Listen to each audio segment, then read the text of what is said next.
start off stirring because it goes a bit hysterical. And I have to stand for it. Like, good lord. I ain't about a bird.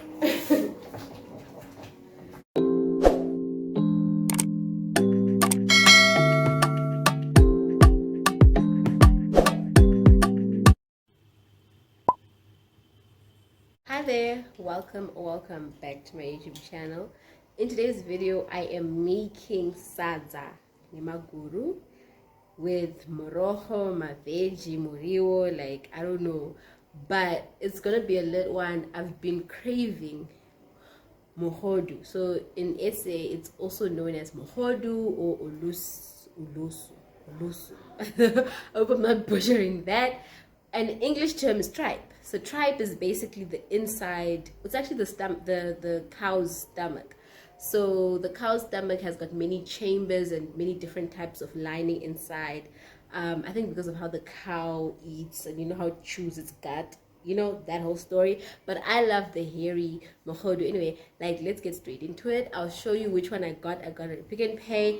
First step is to clean our tripe. Like properly clean the tripe because I did buy unclean tripe. Without rambling, please click the subscribe button, like this video, and leave a comment. Now, unfortunately, I don't have very good lighting in my kitchen, but I hope that you can see. Here is my mohodu. So this is a decent amount, and it's been soaking in water so far. So because this is the cow's stomach lining, there's often a lot of sand and a lot of I don't know, like pieces of grass. Oh, I love this. Guys, I'm super excited. So this is my favorite type of mohodu. After the first rinse, I'm sure you can see this is sand. So if you don't properly clean your mohodu, you're going to actually have a terrible experience. You're not gonna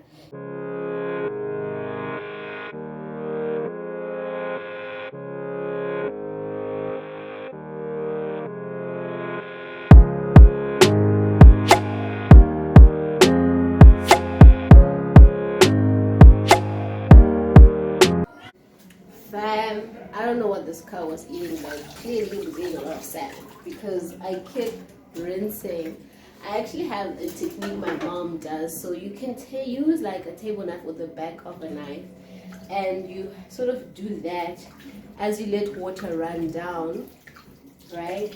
To sort of, because the sand is sitting like inside these deposits, and I'm struggling to get it out, y'all. Like I am struggling. Like after each rinse, there's still sand at the bottom of the lunchbox. So I'm just gonna try my best because you don't want to eat sand. You know, you'll experience it in your food. So I'm gonna try my best to, keep trying to get rid of all the sand and all the dirt. You know, it's sitting right at the bottom.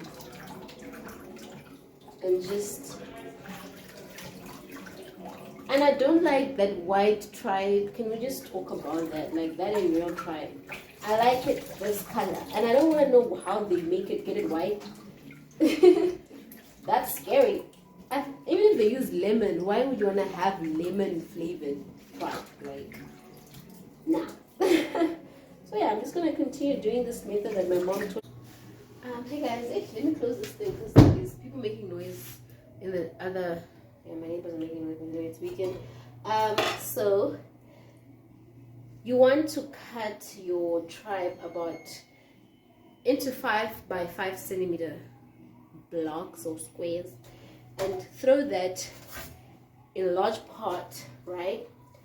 I'm also going to throw in some diced onions because that helps with the smell that occurs when you're cooking your tripe.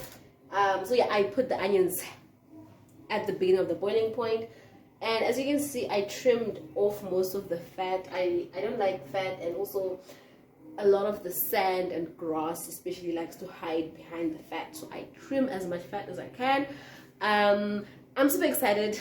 Of course, my Sadza and Maguru will be paired with muriwo. These are greens. I'm not too sure which type, but it says Bronco Bunch. Also got from Pick and Pay, guys. So I love that Pick and Pay is, you know, the plug when it comes to traditional food. And I'm excited. Also, I'm going to put salt, obviously. That goes without saying. We are making meat and try to clean up. I'll catch you in another stage. As you can see, there is about 3 cups of water in this pot. My tripe is in there, and I've put in some sliced onions. I'm also gonna sprinkle some reasonable amount of salt. We add salt. I add salt as I go along, but yeah. And I'm then going to boil this for 3 hours. So 3 hours is the time you want, and put it at medium to low heat, which is at least number 4, not 5, 4, and let that boil. So I'll let you show how I'll show you later when it starts to I'll show you later when the tripe starts to boil. And yeah, this is going to be a lovely meal. So this is how we're looking so far. The tripe sort of shrinks when it starts to boil. The water is like a green color, which is normal. And the smell, I actually love the smell. Like, I like how it makes the house, the kitchen smell. And yeah, and as you can see, the water is oily, and I didn't add any oil because it's got a bit of fat content. But yeah, I'll see you guys once it is boiled and after 3 hours. This has been about 30 minutes so far. So it's been about 3 hours of me boiling my tripe, and I feel like once they're like cooked, they become soft and like bouncy, I would say. And yeah, now I am throwing everything in here to throw back later. And now I make a tomato and onion relish. I feel like with Zimbabwean cooking, everything gotta have tomatoes. So yeah, then I'm gonna time lapse it, and then you watch me chopping the tomatoes and making my tomato relish.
Hey guys, so this is what my tomato and onion relish looks like.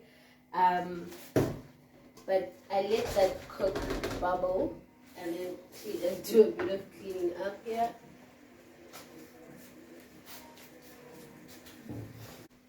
And I think for the flavor aspect, I pretty much just add salt and a bit of peri powder. You can skip the peri powder if you're not a fan. But yeah, I mean, that's as far as I'm going. You want natural. You want your mohodu to taste as natural as possible, but I really love a bit of heat. Not a whole lot though. I'm gonna close that and let that tomato soup like bubble and boil, and yeah.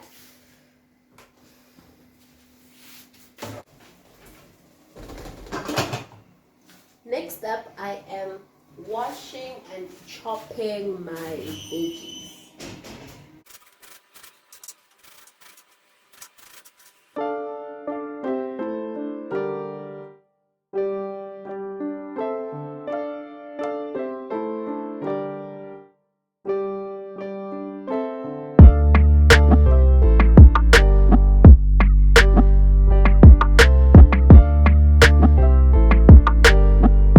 This is how the green veggies look.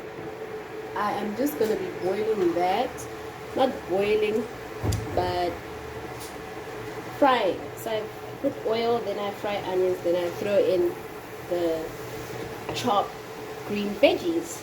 And yeah, just going to let that fry a bit more, add a bit more salt.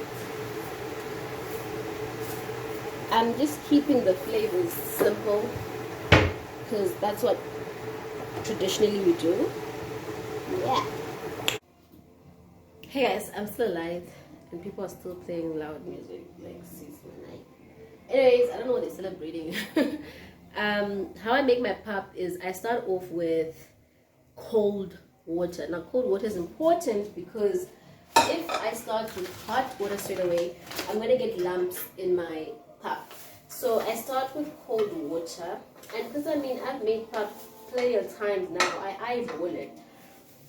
Because we start off by sort of like making soft porridge. So yeah, it starts as soft porridge, then we turn it into pap.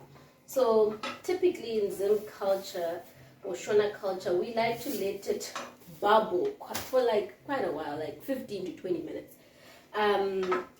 It obviously depends on the type of maize meal you're using. This type of maize meal doesn't really need 30 minutes. And then after I've started cold water, I go in with boiling water and I fill to the top or medium, depending on how much pap you want to make, and making sure that I keep stirring so that I don't get any lumps. I hope you can see that. So I am stirring the pot so there is a bit of pap, and yeah, I stir and I see, because I don't measure, I eyeball, I might have to add in more kneading meal so that it bubbles nicely. You don't want a mixer that is too thin, and you also don't want a mixer that is too thick. You don't want pap that is too thin, you don't want pap that is too thick. Some people want, your really tough pap, but I like it somewhere in between. I don't like it too soft, I don't like it too hard. And yeah, so I keep stirring, and then I'll show you when it starts bubbling and how it should bubble. I hope that you can see that my pap is not bubbling. I'm going to do a close-up video, but you want it to bubble, so once it starts bubbling, you leave it to bubble for a bit long. And when it's at this bubbling stage, it's very dangerous because it can bubble into your face, so you have to keep a safe distance away from it. But yeah, you can even see that it's going very far. But let me show you closely. This is my pap, my dirty stove, don't mind that. I've put my veggies aside, and I like my veggies to stay green. I don't know about you, but with all my veggies I prefer they stay green. I don't want them brown because then they lose a lot of their nutritional value. So yeah, it's bubbling now, and then I close the top and I chill for like 10 to 15 minutes, or 15 to 20 minutes rather, and then I'll show you how we stiffen up the pap and make it yeah, like a starch. Hey guys, so this is the situation now. I have to stand back. I had to actually lower the heat so that the bubbles don't come at me and attack me. So as it is bubbling and boiling, yes, you can see it actually, I'm going to throw in bit by bit, and I start off stirring because it goes a bit hysterical. And I have to stand for like, good lord, I ain't about to burn. Because this stuff burns, it's boiling.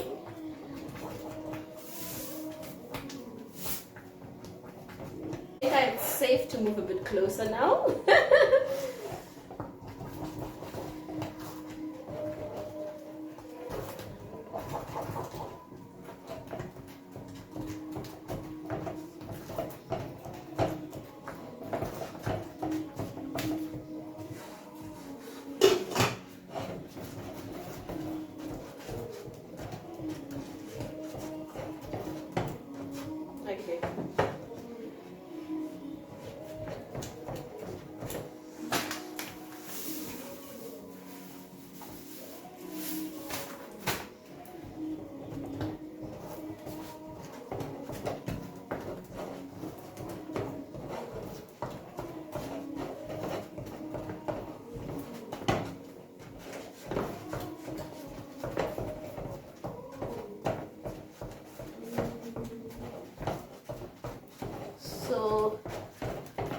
require it, and this is when you decide how thick or how soft or how hard you want it.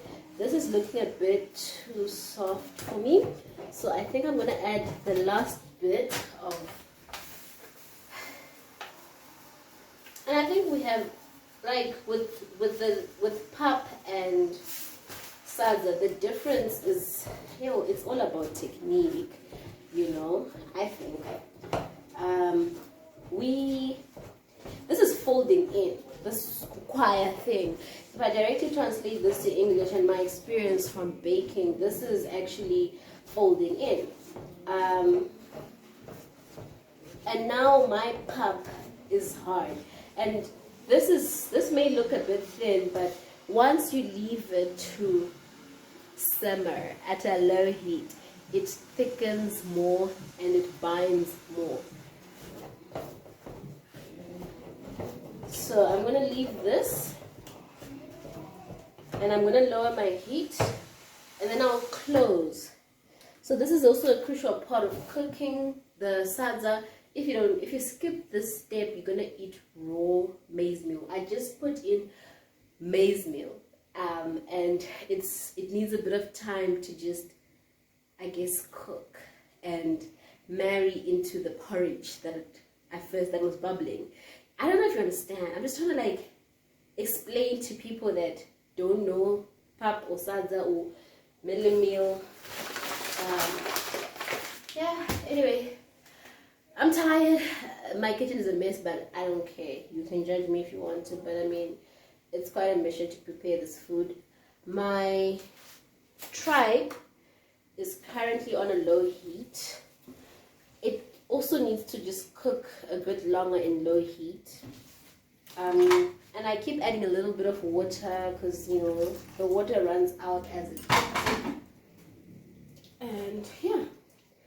But I tasted one. I would say it is like, it's cooked through, but I think it can go a bit softer, so I'll leave it on the heat. So after about 3 to 4 a few minutes, I go back to my pap. That was just a green veggie that was in my pap. I go back to my pap and I fold in again. So you sort of want to bring some of the pap that was on top to the bottom, etc. And you can actually see the difference that it's starting to look more married. It looks married. It looks like the dry mealie meal I just put in is now cooked and married. So it's that steam that is cooking it and making it lovely. I'm not a big fan of sadza, but I am now. As I grew older, I became a very big fan of it. And it is nice once in a while.